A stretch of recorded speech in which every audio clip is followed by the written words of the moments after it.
الرحمن الرحیم۔ ماحول سے مایوس دنیا خود بنا اپنی، ماحول سے مایوس دنیا خود بنا اپنی، دلوں میں حوصلہ اور حوصلوں میں جان پیدا کر،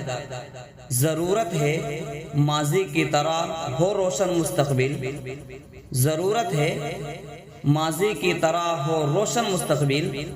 کوئی بوذر، کوئی خالد، کوئی سلمان پیدا کر، عاشقان رسول عرب کی سرزمین پر اسلام کے پو پھٹنے سے پہلے قریب ہی تھا کہ جہالت کی گھٹا سے آتش ماتم برس پڑے اور پوری دنیا خاکستر ہو جائے۔ تبھی سرکار مدینہ صلی اللہ علیہ وسلم نے اپنی بعثت سے انسانیت کی شیرازہ بندی کی اور عشق و محبت کا وہ دیا روشن کیا جس نے دلوں کی دنیا بدل ڈالی، جبر و استبداد کے ہیولہ کو اکھاڑ کر اخوت و بھائی چارگی کا وہ بار آور درخت لگایا جس کے سایہ میں صحابہ جیسی جماعت پروان چڑھی، جنہوں نے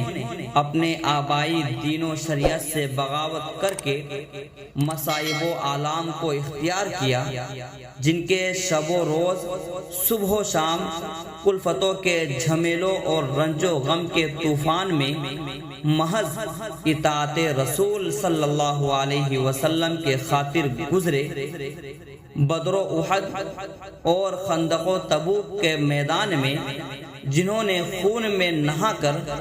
جانثاری کا وہ سچا ثبوت و نمونہ پیش کیا جس کی مثال یہ دنیا رہتی دنیا تک پیش نہیں کر سکتی،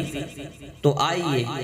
انہی انفاس قدسیہ پر روشنی ڈالنے کے لیے ایک ایسے خطیب کے در پر دستک دے رہا ہوں جن کی شخصیت قابل رشک ہے، جن کا انداز تخاطب لائق قدر ہے، جن کے نشیب و فراز قابل فہم ہے۔ میری مراد محترم جناب علامہ و مولانا و مفتی ذاکر حسین صاحب قاسمی دامت برکاتہم سے ہے۔ میں اس تمہید کے ساتھ حضرت سے درخواست گزار ہوں گا، اصحاب کا طریقہ بھی راہ نجات ہے، اصحاب کا طریقہ بھی راہ نجات ہے، یہ بات بھی تو میرے نبی ہی کی بات ہے، نقش قدم پہ ان کے چلے آؤ دوستو، نقش قدم پہ ان کے چلے آؤ دوستو، وہ کہکشاں ہے دنیا اندھیروں کی رات ہے۔ حضرت تشریف لائیں اور اپنے مواعظ حسنہ سے ہم سب کو مستفیض فرمائیں۔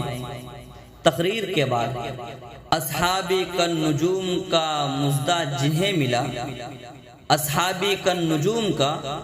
مژدہ جنہیں ملا، امت کی رہنمائی کا تمغہ انہیں ملا، راضی خدا سے وہ ہوئے ان سے ہوا خدا، راضی خدا سے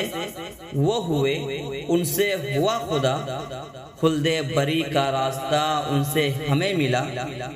یہ تھے جناب حضرت والا جو نہایت ہی فصیح و بلیغ انداز میں بڑی قیمتی اور مفید باتیں بیان فرما رہے تھے۔ اللہ ہم کو ان پر عمل کی توفیق عطا فرمائے، آمین۔